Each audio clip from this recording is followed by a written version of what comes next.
Alhamdulillah, TH Sharaf Ali Kapit sekali lagi diberi kepercayaan oleh Tuan Sufian dari Sri Tanjung Maju Enterprise untuk menyempurnakan skop pemasangan karpet dalam projek pengubahsuaian Masjid Asy-Syakur. Fokus utama kami adalah memastikan ruang solat tambahan termasuk ruang wanita menerima hamparan karpet yang kemas, selesa dan harmoni dengan ruang utama masjid. Bagi mengekalkan kesinambungan corak sedia ada, kami membekalkan karpet jenis Al-Amin UC berwarna biru yang menyerlahkan keseragaman serta keindahan ruang ibadah.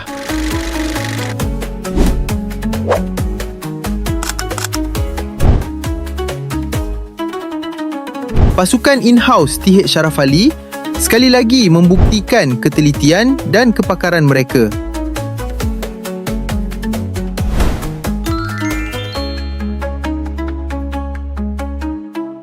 Hasil pemasangan yang kemas dan bersih berjaya disiapkan dalam tempoh hanya beberapa jam sahaja. Alhamdulillah, kerja kami turut menerima penilaian 5 bintang daripada pihak kontraktor serta pengerusi masjid yang juga merupakan pelanggan setia kami. Di TH Sharaf Ali, janji kami sentiasa sama, kualiti kerja terbaik dan karpet yang selesa untuk sahabat-sahabat surau dan masjid.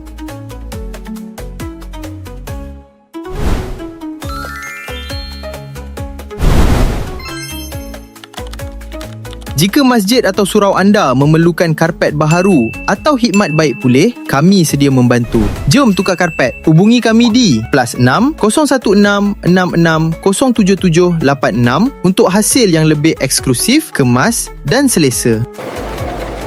Karpet Masjid THS diperbuat dari kualiti yang terbaik.